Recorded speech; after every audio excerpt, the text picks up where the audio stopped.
നടിയെ ആക്രമിച്ച കേസിൽ വൈകാരിക പ്രതികരണവുമായി അതിജീവിതയ്ക്കെതിരായ രണ്ടാം പ്രതി മാർട്ടിൻ്റെ വീഡിയോ പുറത്തു വന്നതിന് പിന്നാലെയാണ് പ്രതികരണം. വിവരങ്ങളുമായി ഉമേഷ് ചേരുന്നു. ഉമേഷ്, ഈ ഇൻസ്റ്റഗ്രാമിലെ മാർട്ടിൻ്റെ വീഡിയോ വലിയ അർത്ഥത്തിൽ നേരത്തെ ചർച്ചയായതാണ് കഴിഞ്ഞ ദിവസങ്ങളിൽ. എന്തൊക്കെയാണ് ഇപ്പോൾ അതിജീവിത അതിനോട് പ്രതികരിച്ചിരിക്കുന്നത്?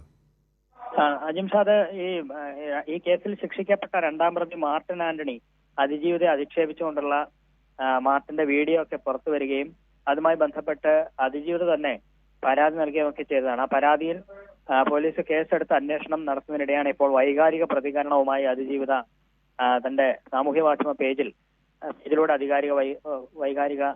അതിവൈകാരിക പ്രതികരണം നടത്തിയിരിക്കുന്നത്. താൻ ചെയ്തതൊരു തെറ്റാണോ, തനിക്കെതിരെ ഒരു അക്രമം നടന്നപ്പോൾ അപ്പോൾ തന്നെ അത് പോലീസിനോട് പരാതിപ്പെട്ടത് നിയമ നടപടി വേണമെന്ന് ആവശ്യപ്പെട്ട് മുന്നോട്ട് പോയതൊക്കെ ഒരു തെറ്റാണോ എന്ന് ചോദിച്ചുകൊണ്ടാണ് അതിജീവിത പ്രതികരിക്കുന്നത്.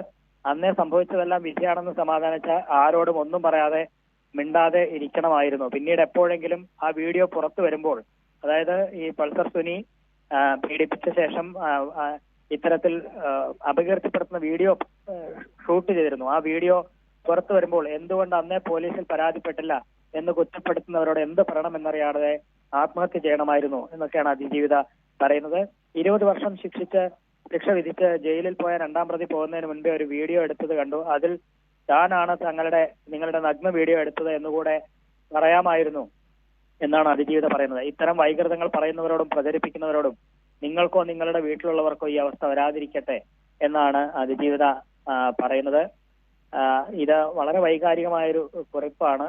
ഈ ഇതുമായി ബന്ധപ്പെട്ട് അതിജീവിത തന്നെ പരാതി നൽകിയതാണ്. പരാതിയിൽ പോലീസ് കേസെടുത്ത് അന്വേഷണം നടത്തുന്നതിനിടെയാണ് ഇപ്പോൾ അതിജീവിതയുടെ ഇത്തരത്തിലൊരു പ്രതികരണം സാമൂഹ്യ മാധ്യമ പേജിലൂടെ പുറത്തു വന്നിരിക്കുന്നത്. അജിംഷ, തീർച്ചയായും ഉമേഷ്, അതായത് ഈ വളരെ ഡബിൾ ഏജന്റ് ആയിട്ട് കളിച്ച ആളായിരുന്നു മാർട്ടിൻ.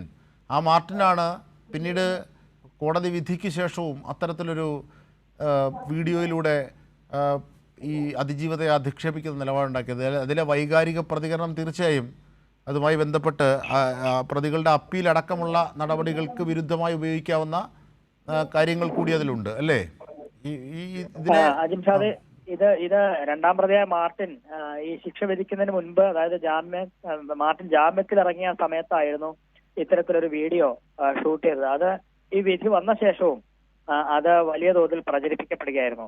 ഇതിൽ വളരെ മോശമായി അതിജീവിതയെ വളരെ അപകീർത്തിപ്പെടുത്തുന്ന തരത്തിലായിരുന്നു മാർട്ടിൻ സംസാരിക്കുകയും ആ വീഡിയോ പ്രചരിപ്പിക്കുകയും ഒക്കെ ചെയ്തത്. അത് പ്രചരിപ്പിച്ച സോഷ്യൽ മീഡിയ ഹാൻഡിലുകൾക്കുൾപ്പെടെ നടപടി വേണമെന്ന് ആവശ്യപ്പെട്ടുകൊണ്ടാണ് അതിജീവിത പരാതി നൽകിയത്. ആ പരാതിയിൽ കേസെടുക്കുകയും ചെയ്തിട്ടുണ്ട്.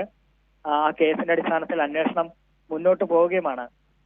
ഇതിനിടയിൽ വളരെ വൈകാരികമായ ഒരു കുറിപ്പ് എന്നുള്ള നിലയിലാണ് ഇപ്പോൾ അതിജീവിത ഇക്കാര്യങ്ങൾ എഴുതിയിരിക്കുന്നത്. ശരി ഉമേഷാണ് വിവരങ്ങൾ, വിശദാംശങ്ങൾ.